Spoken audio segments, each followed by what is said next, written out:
Hey, welcome everybody. This is Simon Rosenberg from now at Hopium Chronicles, my new fun project that I've been doing with many of you. This is our monthly open political briefing and discussion. We start here at noon Eastern time. We'll go all the way to 1. I'm going to offer about 15 minutes of remarks, and then we'll open it up for questions the rest of the way. I had hoped last week, wrote last week that maybe we were going to have a quiet summer. That was clearly wishful thinking. And here we go. This is going to be the first presentation that's really going to be largely about 2023 and 2024, as we're now starting to get deeper into the cycle, and the cycle is starting to take shape. A lot of the discussion we've had is about sort of what happened in 2022 and what I hoped would happen in 2023 and 2024, but now we actually are in the new cycle. So this is going to be some new stuff today. So first of all, but just to ground all of us back in 2022, it was the third consecutive really good election for us. We outperformed everybody's expectations. It was a remarkable performance by the Democratic Party, one of the best midterm performances in the modern era of politics. We outperformed 2020. We didn't just hold ground, right? We gained governorships, we gained state legislative chambers, we gained a seat in the Senate, despite red wave, high inflation, low Biden approval. And we actually gained ground in Arizona, Colorado, Georgia, Michigan, Minnesota, New Hampshire, Pennsylvania.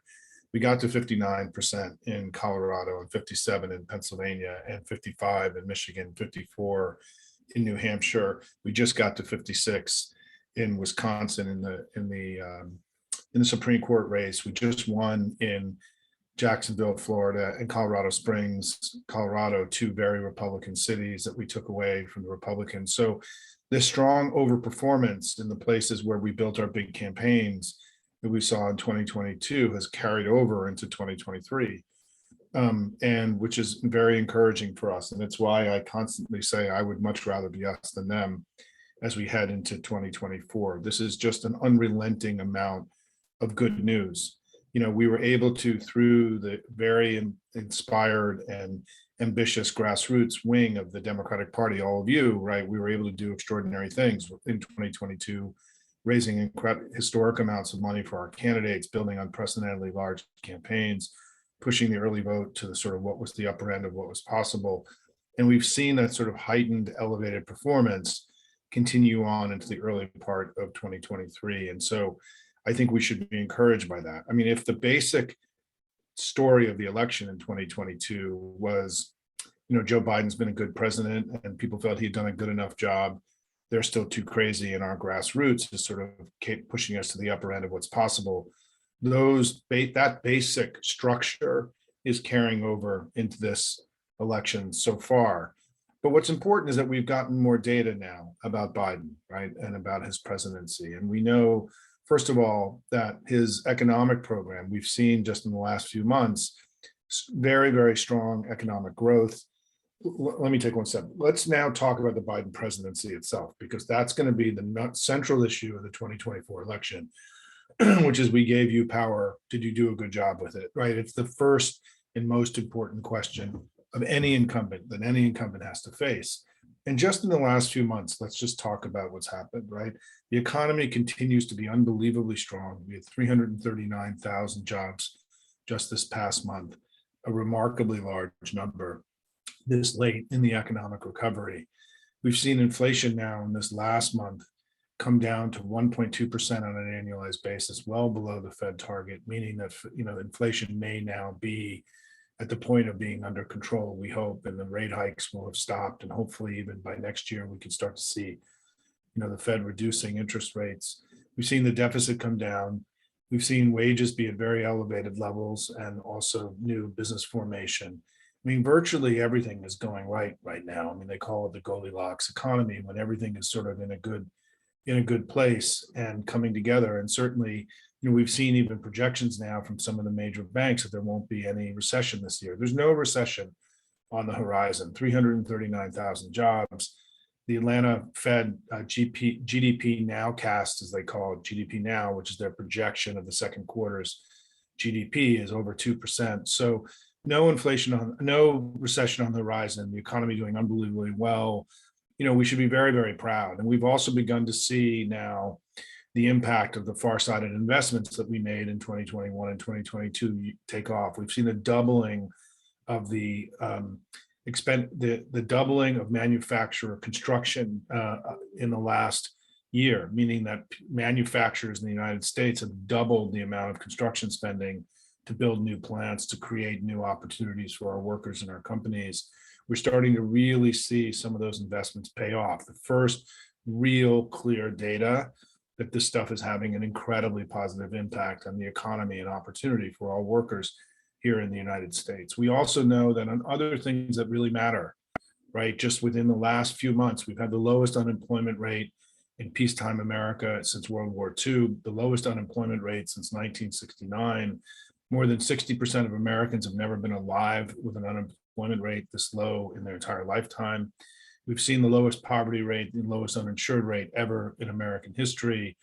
And we also have seen now, because of the president's new plan on the border, we've seen the flow to the border go way down. The chaos that we were seeing has been mitigated because the president, and we can get into the details on this, and we'll be doing more discussion about this in the coming months about what's actually happening in the border. But this idea that the border was out of control and the president's for open borders is clearly no longer the case. The flow has come way, way down. Apprehensions inside between the ports of entry has dropped by 70%. The president's border plan is working. We also know that on crime, right, the red wavy myth of crime that the Republicans talk about all the time, crime definitely went up under COVID. It began under Trump. I mean, there was disruption, societal disruption under COVID. We shouldn't have been surprised that crime rates would have risen a little bit. But crime rates are a fraction of what they were 30 years ago. We know that murder rates are higher in red states than blue states. And we know from new data that murder rates have dropped in the 90 largest cities this year by 90%. Another sign of remarkable progress in this country. And so in so many measures, and I'm sure there are many that I've left off, right, things are so much better today than they were. I mean, Joe Biden's been a good president. The country is better off. The Democratic Party has been a strong and constructive party in the United States. But the other thing that we've seen so first of all, and then the Russian war is going well. We've reestablished our leadership as a leader against climate change through the IRA. The track record that we have to run on is unbelievably strong at this point, and something that I think we should feel confident that we can take to the American people. The other thing I'm really happy about on our side is that I think the Biden campaign is off to a very strong start. First of all, they went early, which I think really matters for building this big machine that we all need to go build together next year. They've also, the media that's coming out of the early campaign is very strong. I've been sending out on Hopium a lot of the ads and the videos they've been producing. Please spend time with them. They're really important. This is going to be the vernacular, the language, the rhetoric, the imagery that defines the discourse in this country over the next year and a half, based entirely on this concept of freedom, more freedom, less freedom, very strong opening, framing from the Biden world. I really feel like they're in this moment and they understand where we are, and they're building a campaign for this election, not for some other election. I've been super encouraged by the early stages and the early strategy, and also because they're trying to expand the playing field. This is something, as those of you who follow me know, it's really important, I think, that we go into this election with an expansion mindset, trying to grow and take real estate and demographic, geographic, rhetorical imagery away from them, and to expand our coalition to get bigger and stronger together. I call it Get to 55. It's a core part of my strategic recommendation.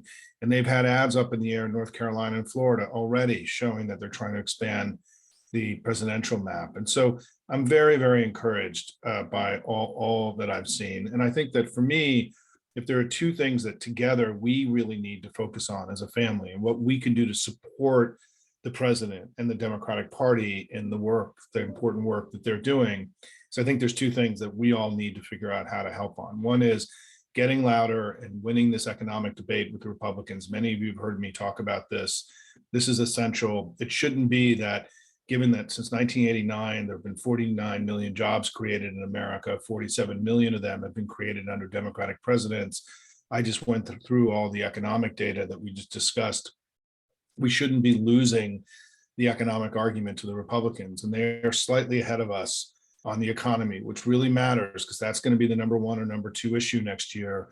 And if we want to have the kind of election that we all want to have, we need to get into positive territory on the economy. So I'm asking all of the folks in our community to try to learn the economic data, to be loud and proud about it through your networks, to extol the good works of Joe Biden, he's been one of the most successful economic stewards in modern times. We need to help him tell that story together in the coming months. The other thing I think we need to do is to launch a national voter registration drive with young people. John Della Volpe yesterday, who's the leading expert on youth voting in America, put out a report where he's worried about vote intent, vote intensity with young people. We need to work hard here. This is not a guarantee. This is a very democratic vote, but they're only going to vote if we work hard to bring them out and to give them a reason to participate and be part of our team. This, to me, is a hugely important opportunity for us this election. And I'm going to be having John Della Volpe on here in about 10 days to talk about what he's seeing. I'm really glad he's agreed to come on to talk about his new memo. So all of that leaves me in a place of optimism right now about where we are, about what we've done, about the ability to sell our story and win the election next year, to win it in a way that's not just a squeaker, but we go big and get to 55%. And it's seen as a blowout and a repudiation of what they've become. To me, that's really important, that we have ambition here, man on the moon, go big, not just to win, but to try to win big, get to 55. But let's talk about them now. We just talked about us. Now let's talk about them.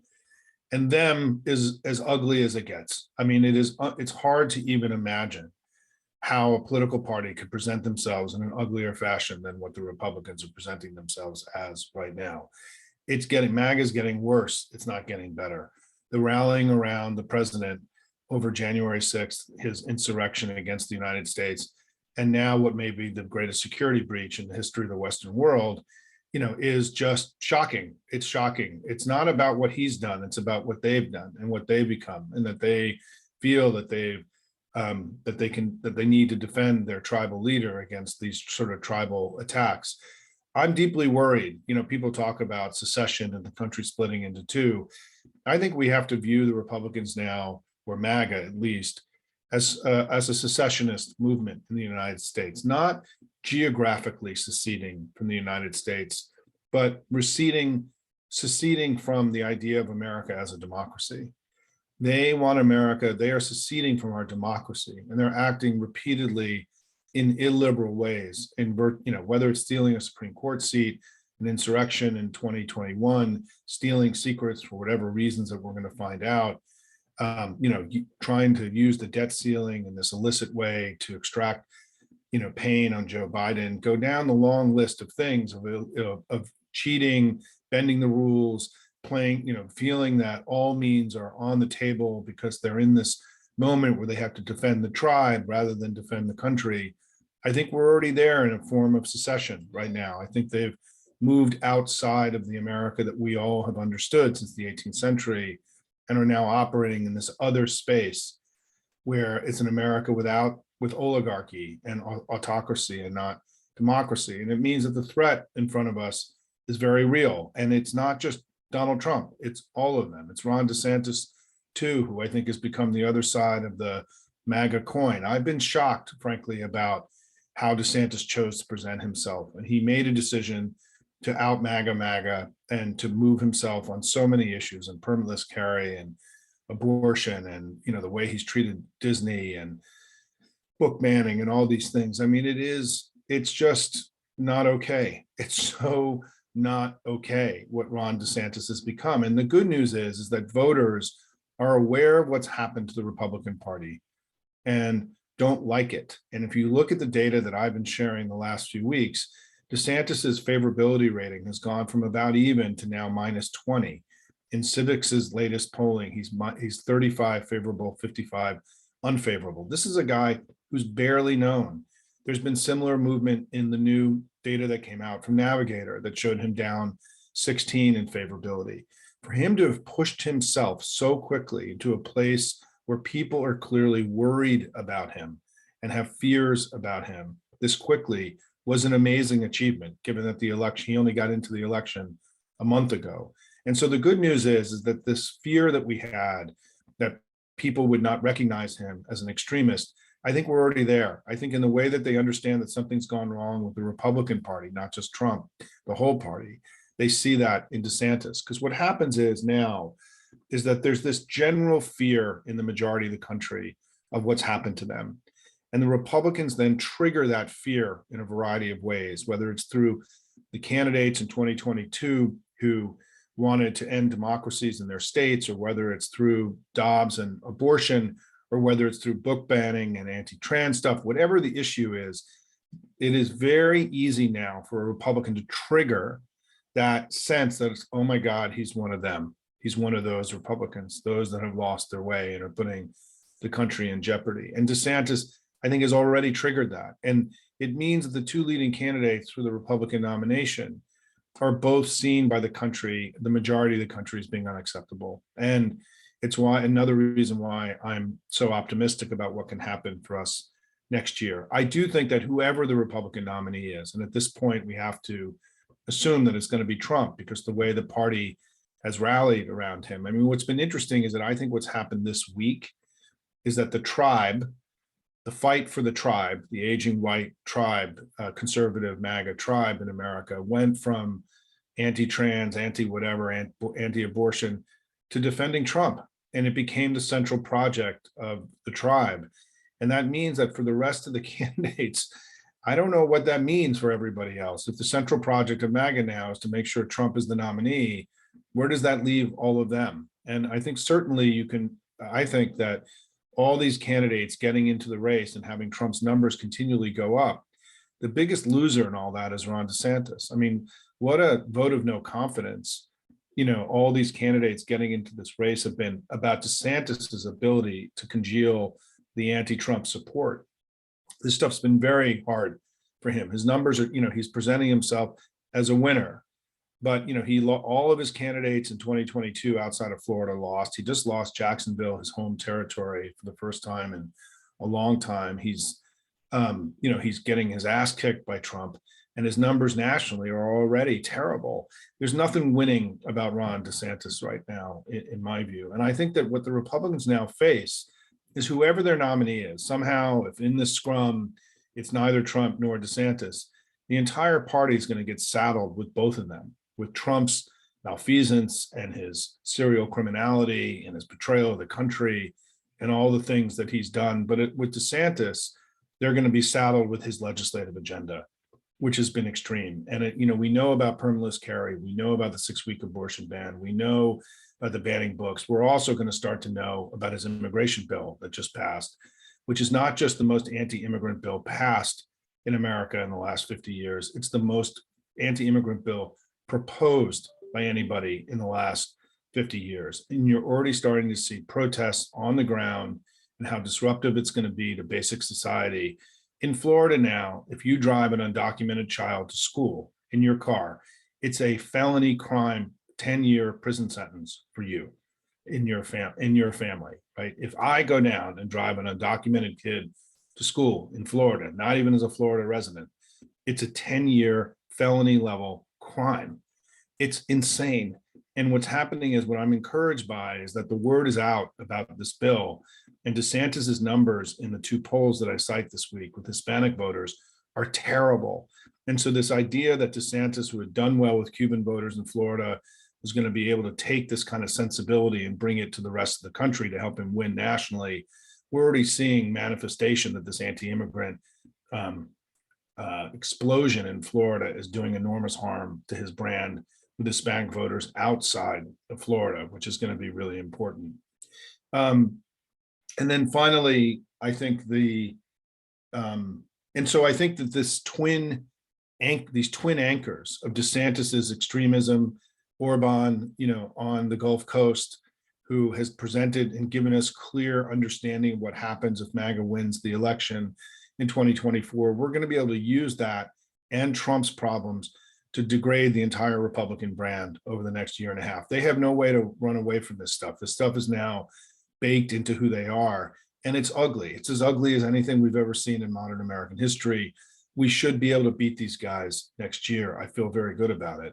And it's a reminder that the stakes in this election are so high. If somehow they were to win, I mean, DeSantis is already telling us what would happen in his own state, and he is, it is not something that I think, in the polling this week from Navigator, they asked the question is, do you want DeSantis has this line, I'm going to make America Florida. And they actually asked about that. And people are like, fuck no, I don't want to make my state like Florida. It's a great, congratulations to Navigator for having been able to ask that. It was nobody wants what he's doing, and certainly not in the battleground states where we've litigated these issues repeatedly in the last 3 elections and where they've turned out favorably for us. And so, look, the stakes are high.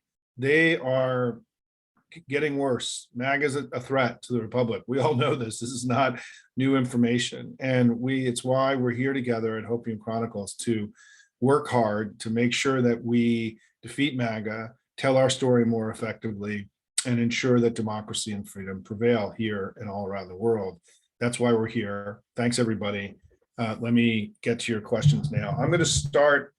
I know we're going to figure out someday on how to do this Q&A thing better than I do it. And just bear with me as I try to read questions. Susan Pfeiffer asks, the question that it's on everybody's mind about, no labels. And so first of all, I want to say one thing about the conversation we're about to have. I am working very hard with Democrats to help us change the way that we communicate and talk to one another. And what I mean by that is that I'm going to go through this exercise that some of you have heard me do, and I just want to do this at the beginning because I want it to help inform the way we have this conversation together over the next 40 minutes. So I want to start with this exercise. The Democratic Party, Joe Biden has been a good president, period. The country is better off, period. The Democratic Party is strong, period. And what I mean by this is that we then, as Democrats, often say something like Joe Biden's been a good president, and then add a comma or a semicolon and a but and however.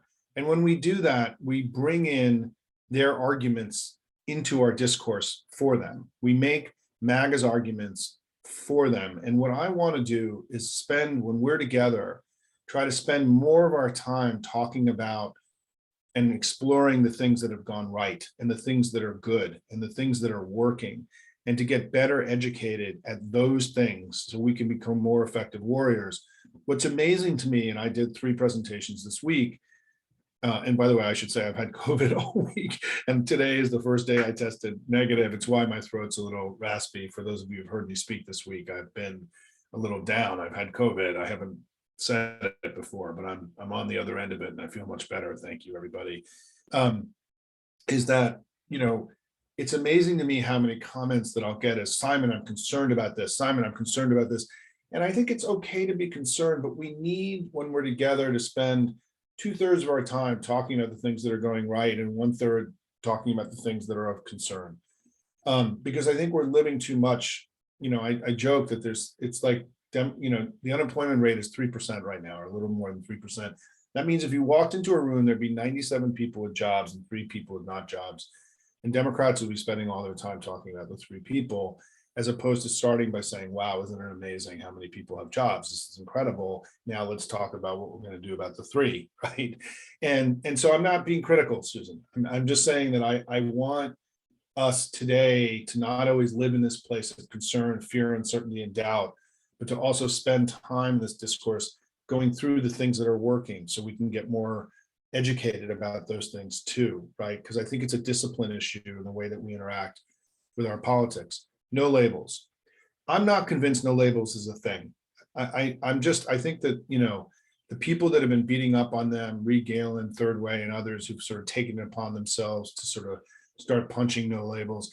No labels' response so far has been so pathetic and terrible and ridiculous and silly that it means to me that the likelihood that they build something that is really successful is limited. It doesn't mean it won't happen. And I think we have to recognize that the Republicans are deeply aware that they're a minority party, right? We're the majority party in America. We've averaged 51% of the vote in the last 4 elections. It's the best showing in the Democratic Party since the 1930s and 1940s. this is a center-left country. We're a majority party. They know they're not going to get to 50% of the vote. So what they're doing is they're trying to flood the zone with candidates who are going to shave off a point or two here or there. Cornel West, has now become the Jill Stein of this election. We've got Robert Kennedy doing God knows what he's doing, running his Democratic campaign on Fox News and on Twitter and in other right-wing forums. Joe Rogan, it's ridiculous. The Kennedy thing is a ridiculous Republican op. Shame on him for allowing himself to get manipulated in this way. They've got no labels. All of this is part of a strategy. It's the Jill Stein strategy from 2016. And the thing is, this time we're smarter than that, right? We know better. We know what they're doing. We understand it. We have to talk about it. We have to educate our friends and family. I had a Hopium member who said that they were having a conversation with their college-age son the other night, and he kind of liked Cornel West. And it's okay for people to play with Cornel West and Robert Kennedy and Joe Manchin now. It's not okay for us to play with them next year. And we have to openly talk about how, what I just said, which is that they know that the only way they can win, because it's both Gore and Bush. They've won 2 presidential elections in the last generation without getting a majority of the vote. There are very few countries in the world where that's possible. We're one of them. And they know that they can't take this mess that they've become and get to 50%. It's not possible. So they need to win with 45 or 46. And what that means is they need to flood the zone with as many third party, fourth party, whatever candidates they can to shave off points. I think that's going to be I don't think it's going to be successful this time. I think we have a lot of money. I think people are wise. I don't think we're going to lose a lot of Democrats, but it means that we have to work really hard. It means that we have to make our case. It means that we have to be loud and tell our story. And it's why I talk all the time about the need for us to be loud and for us to think of daily communications in the way that we thought of the war room 31 years ago. That, when you think of the war room, I was there in the war room with Clinton. You think of the war room in your mind's eye, right in your head, you think, 20 sweaty kids drinking Red Bulls, producing videos every day. We need to think of the war room now as 1 million people going to work and spreading the good works of Joe Biden and the Democrats and this country, right, through their networks to counter the right-wing noise machine. We have more agency and power to control the daily discourse than we understand. And it's an important part of the conversation we're here having here at Hopium. Lauren says, for anyone who thinks I can't do anything, make a difference, you can, reaching out to voters, calling voters, meeting voters, donating. Yeah, I mean, look, we have to keep working. And I'm hopeful that the campaign and the DNC are going to launch a national voter registration drive for young people soon to give all the millions of people who've been working so hard to save our democracy something to do now. I'm a little worried that there's not as much to do now. We just all did a great job in Wisconsin, Jacksonville, Colorado Springs, and Pennsylvania. There's some stuff going on in Ohio in August, which I'm still I have to learn a little bit more about.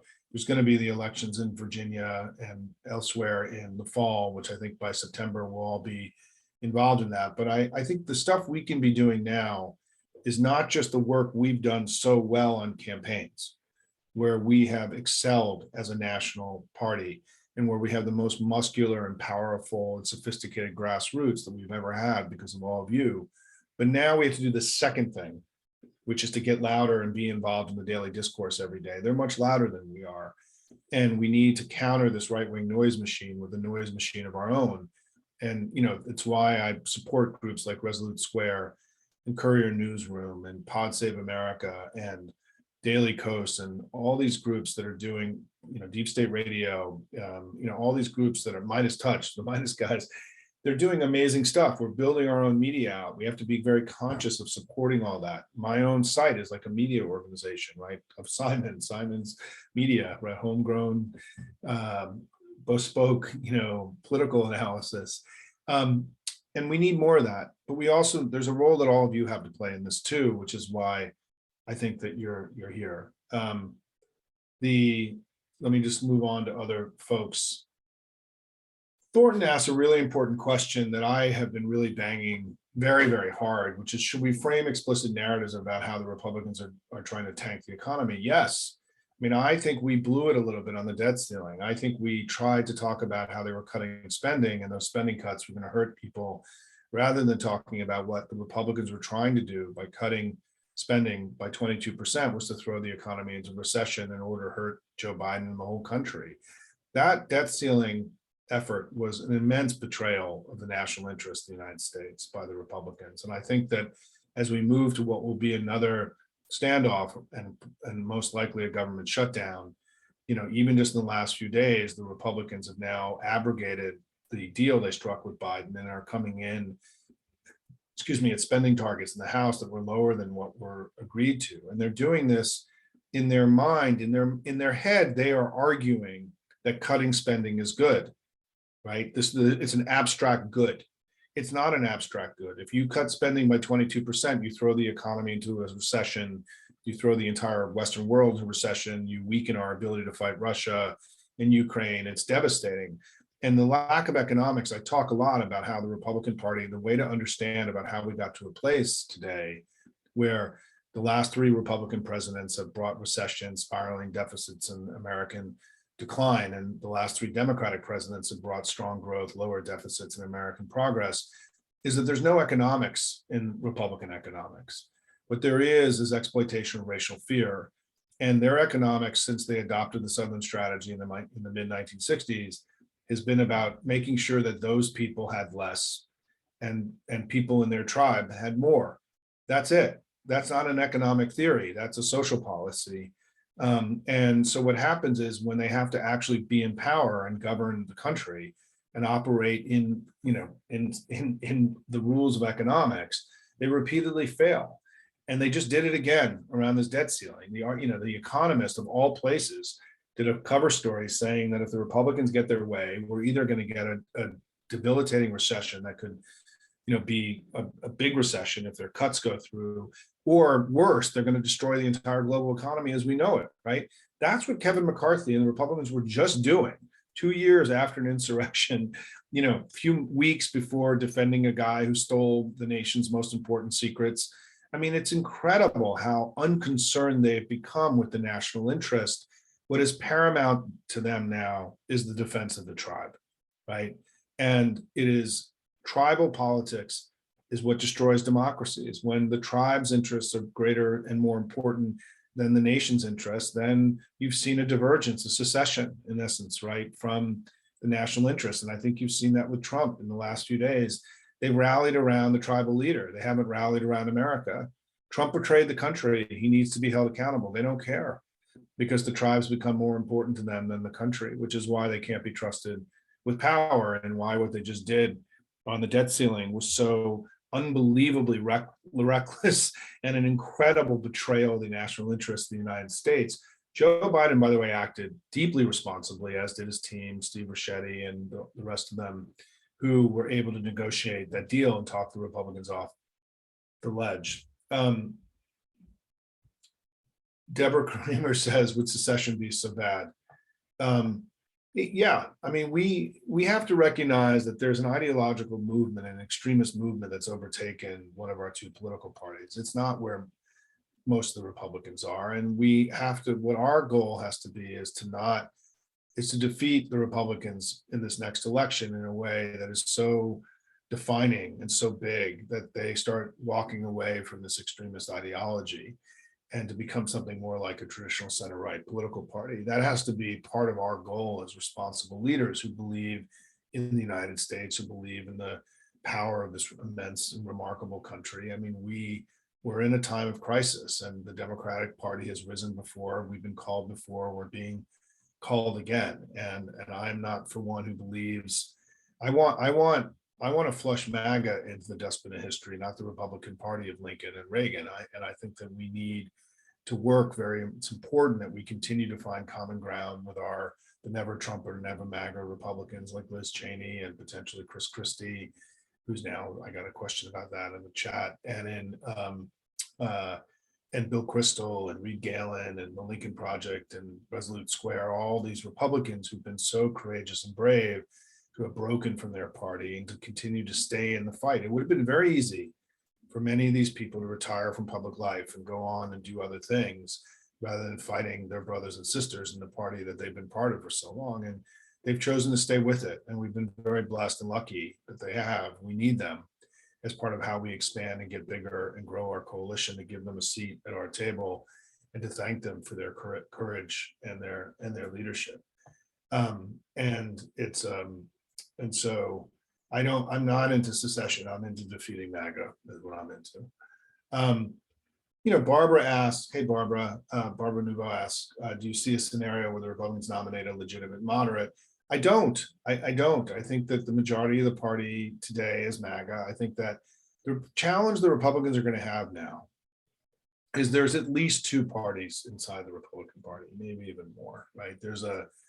If this was a parliamentary democracy, this thing called the Republican Party would have split by now, and there would have been a small, never Trumper, never MAGA, Liz Cheney-led party, and they'd be in our coalition and she'd be in our government. And then there'd be the nationalist right-wing MAGA party. But that's not how our system works, right? We have two parties, and what's happened is that one of our two parties has been hijacked by extremists. And it's not, they don't represent all Republicans. It's not the natural evolution of the party of Lincoln and Reagan to have become this, right?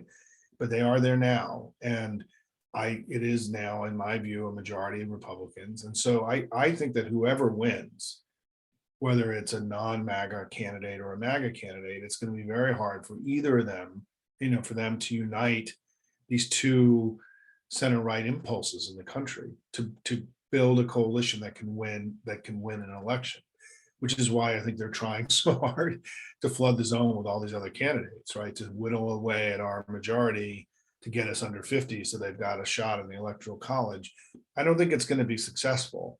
And I think, the most likely scenario is the scenario that we saw play out in 2022, where the candidates that came out of their primaries were bloodied and battered and to the right and couldn't win in battleground places. And we already saw this happen. It was very hard for those MAGA candidates to bring the Republican Party back together in 2022. And you saw in states like Arizona, Nevada, and Michigan, and Pennsylvania, huge chunks of never MAGA, never Trumper Republicans break off from those radical Republican nominees and endorse the Democrats. I think that's the likely scenario in this election, Barbara. Doesn't mean that's what happens. And I just don't know who the moderate is on their side. I don't know that there is one other than potentially Christie, and he's got a lot of other problems. And I think that, I think a lot of these other candidates are just too milquetoast for the current fire and brimstone, MAGA base, who are just not going to accept them. So they've got a real problem. I mean, I want to be very clear about what I'm saying. As a strategist, right? As somebody who does strategy, who grew up as a chess kid, right? And who tries to move, 4 or 5 moves ahead of them. I can see our strategy, right? I can see it. I can play the pieces out. I can move them, get us to victory. I don't see their strategy. They don't have a strategy, right? They have this impulsive, set of extremist politics and extremist people that have overtaken their politics. They don't have a strategy. They have an impulse. They have an extremist twitch in their politics. They don't have a strategy. The strategy they are using is a Hail Mary strategy, which is, can we get 5 Jill Steins to come in here and try to whittle away a half a point here and there? I just don't think it's going to work. I think we've seen this movie before. I think the stakes of this election are too high. And I think that third-party candidates only are successful historically in our system, when people feel that their vote doesn't really matter, right? When they can just give Jill Stein a vote because Hillary's going to win and Trump is so crazy, right? No one's going to feel that way this time, So I just generally am not as worried about all of this. I think the spectacle, what I am worried about the Robert Kennedy thing is that I'm worried about what a naked Republican op this is, and that he's getting endorsed by people like Jack Dorsey and this guy David Sachs, who's the buddy of Elon, and that Elon just had him on Twitter. This stuff just seems really dark and terrible, and like they were manipulating somebody who seems, to not be totally all there. And I just, I don't know. This just feels ugly to me. Let me say one thing, and Barbara, this is apropos of the work that you do and all the grassroots work that you do, is that I want to remind everybody on one basic thing. When I talk about us, I'd rather be us than them, and I didn't mention it in my long list of stuff, is that, we've built a politics around millions of labor and money of millions of people. It's very small d democratic. We wouldn't be winning our elections without all of you, right? You're at the core of our party. We built this big machine, right? We can turn it on and do remarkable things like win in Jacksonville and in Colorado Springs, and because of remote technology that allows people anywhere in the country to text and make phone calls, and now do postcards and all the things we do, where we can go anywhere into the country and affect turnout, right? A lot of this drives turnout, and our party has issues with turnout, right? We have more voters than they do, but we have more episodic voters, and so focusing on turnout and early vote really matters for us, and it's one of the central reasons we've been so successful. And so the money that you're raising goes into the campaigns. It doesn't go into outside organizations. It's about building these strong, muscular campaigns. They barely have campaigns anymore. They have all their monies in these outside groups, and they're basically a party that's built around the wealth of 250, 300 oligarchs. They're a party of oligarchy, and we're a party of small d democracy. Literally, that's how the two parties are constructed. And who is more consistent with the American project? Who are the inheritors of what the founding fathers wanted out of their country? This country was built to create a system to counter oligarchy, not to enable it. And the tragedy of what's happened to the Republican Party in the last generation is there are many things that have gone wrong with it. But part of its sort of embrace of the liberalism has to do with this idea that they know the country's slipping away from them, and that it's all means necessary in order to hold on. And in essence, what the Republicans are really contemplating is, by having power without having a majority over a long period of time, that's apartheid, right? That's something other than a democracy. And that's why I argue that they've seceded to some degree from the America as democracy that we've known from the 18th century, and want this other America to exist where they can have power and control without actually having the majority of the country behind them. That's obviously the opposite of a democracy, and not in any way in keeping with where the founding fathers wanted to take us. Let me go back to the questions. Thanks for that rant there. Enjoying this conversation with all of you.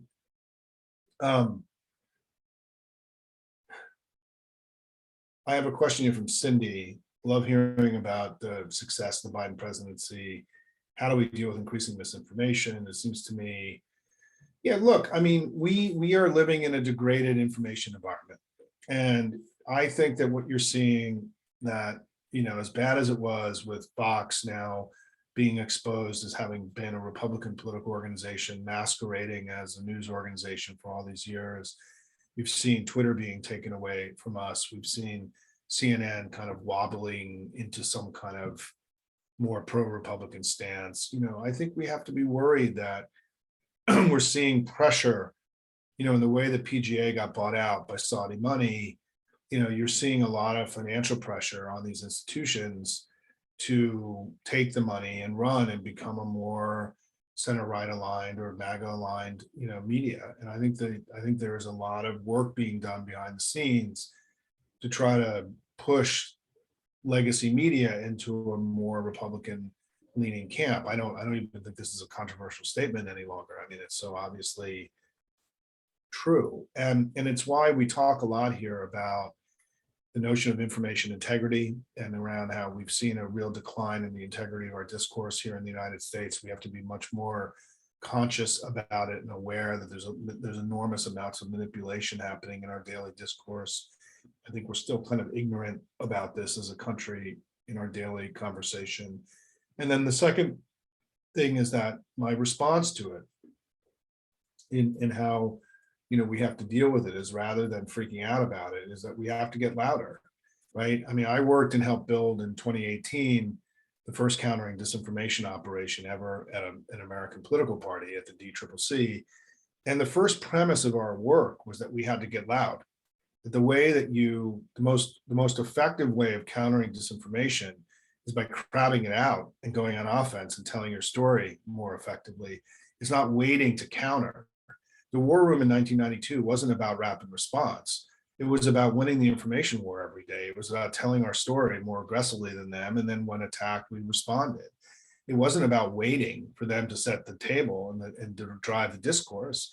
We need to be more offensive, and we need to try to take control of the daily discourse every day through, this idea of a million people war room and being much louder every day. All of you have an important role to play here.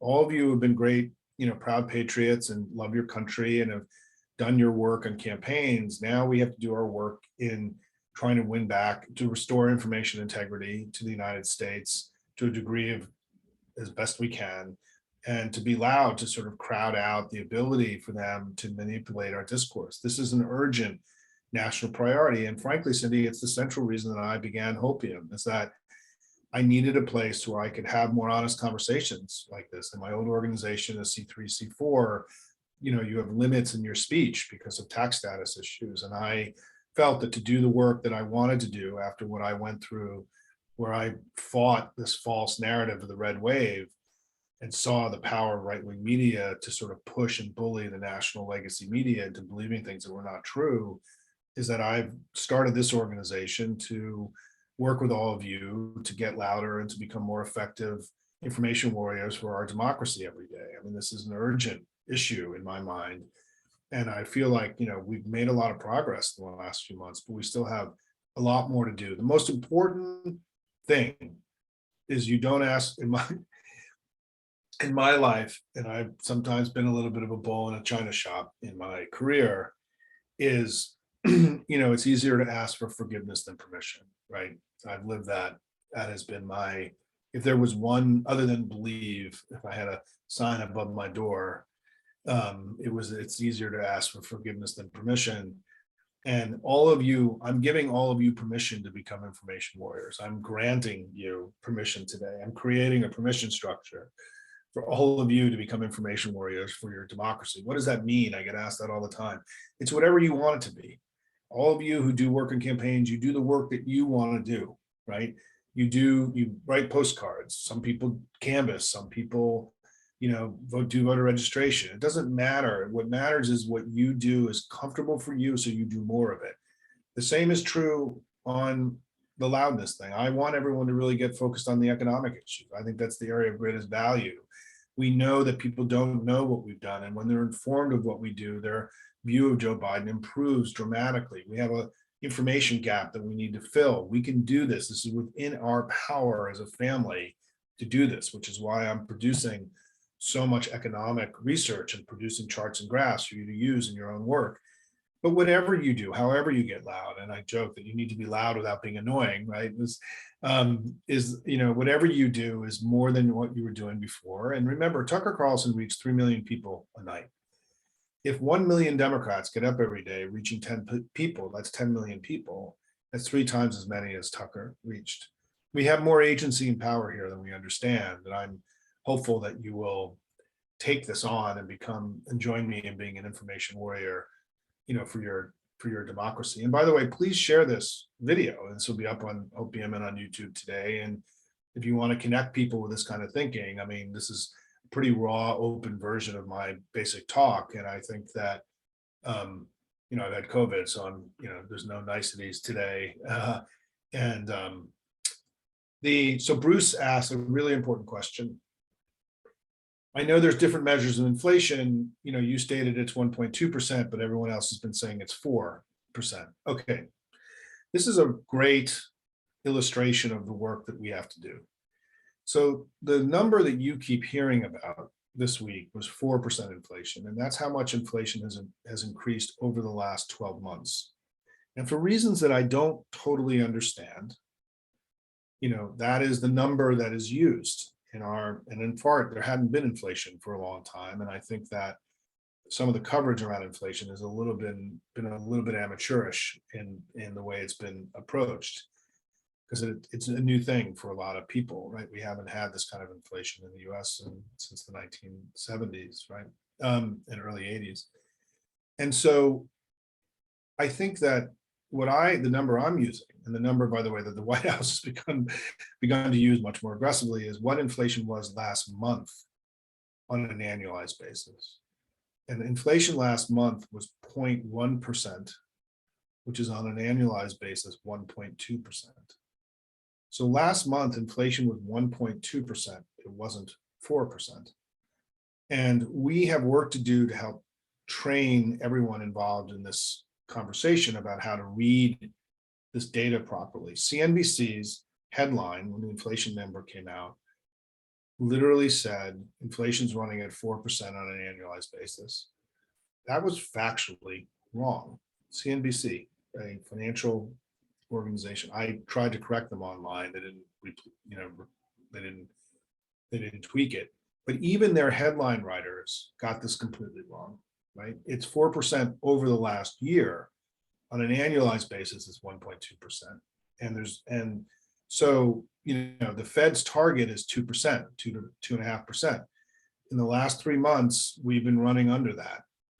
Now, the question is that going to continue? I mean, when you're the Fed and you're making your decision about raising interest rates, there are two things to keep in mind. One is that there's a general view, and Rob Shapiro writes about this in the stuff I've posted on Hopium, that there's a general view that the impact of interest rates being hiked take about 6 months to wind their way through the economy. So if we're already at target inflation today, and we've still got another 3 to 4 months of interest rates bringing pain into the economy, it's one of the reasons the Fed didn't raise rates again, is that it's possible they've done their job and that we're now in a place where we can move on. It's also possible they overshot and went too aggressive now, given what we're seeing, because the inflation that we were having wasn't being generated just by wage and price spirals. It was being driven by external shocks, which are a different kind of inflation than the kind of inflation we saw in the late 1970s. And so I think one is you have to recognize the reason the Fed is slowing down is that, we've got 6 more months that this is going to wind its way through, or 4 months, 3 months, that it's going to wind its way through the economy. But we also have to recognize we don't know what's going to happen, and that it's prudent for the Fed to look at this month by month to make sure the data that's coming in is clear. I can tell you that, I read a lot of economic analysis and so on, and there's wide ranges of opinion about what's going on here. There isn't a single understanding of what's happening with inflation. And I do think what's interesting, though, and one of the reasons I think we did so well in the election last time was that when you ask, inflation was the number one issue. And if you ask issues, the number one issue was really their extremism. The second issue was inflation. But when you asked our voters in the Democratic, the voters who are available to us, not all voters, but the 55% of the country that's available to us, who do you think caused inflation? 2/3 of those voters said something other than Joe Biden. And so people weren't really blaming Biden for the inflation. They were blaming Russia and OPEC and supply chain and COVID. And, that was all part of it, right? Those are reasonable things. I mean, the American people's understanding what drove inflation in the last year has been probably far more accurate than many economists, and certainly far more accurate than the bluster and the silliness coming from the Republicans. And so, Bruce, go check out our writing on this, and it will help. And I've been featuring Rob Shapiro, who was the architect of the Clinton economic plan in 1992, a PhD from Harvard, moved to Chicago, worked for Daniel Patrick Moynihan, one of the most brilliant guys that I know. Rob and I have been working together on and off for 30 years. And he's written a lot of really smart stuff, which I featured this week on Hopium. Judith asked about Biden's age. Let me talk about that, and then I'll use that to wrap up. And because I think it's something that I should have addressed earlier, and it was in I look at my notes, it was there. Look, Biden's age is an issue. It's an issue, right? Can't dismiss it. Oldest guy ever to be president, to run for president. Some days that he looks pretty old, right? And I don't think we can pretend this is not an issue. It would be silly. We would lose credibility with people if you just dismiss it as saying, oh, it's no biggie. It's a biggie. But age has assets and liabilities, right? We're spending a lot of time talking about the liabilities of age. And as somebody who's formerly young myself, I can say that what also comes with age is wisdom and experience and knowledge and understanding. And in some cases, with the best people, humility as well. And that Joe Biden has exhibited all of those things. He's been a sage and wise man. He did 10 years of legislating in 2 years, in 21 and 22, with barely a majority. He talked Kevin McCarthy and MAGA down from the ledge. He's building an incredible coalition to counter Russia and save Western democracy. He's made far-sighted investments in climate, in defeating climate and reestablishing the United States as a global leader in countering climate change. He's done all of those things. And he's done those things because he may be the oldest president in our history, but he's also the most experienced president in our history. And we've dramatically benefited from that experience and that wisdom and that capacity and that humility. And that's part of how I think we have to address his age issue, is that it's there, it matters, and we can't look away from it, but we have to understand, as all of you know who are formerly young, that the balance sheet on age is there's assets and liabilities. His assets have made America a much better country. We're stronger today because of his age and his experience, and we should be grateful for it. And I think that's a great way to end, everybody. I just want to say thanks to all of you. Remember, Joe Biden's been a good president. The country is better off. The Democratic Party is strong. And we're here at Hopium together to defeat MAGA, to tell our story far more effectively than we have, and to ensure that freedom and democracy prevail here and all around the world. Thanks, everybody. Take care. Have a good weekend.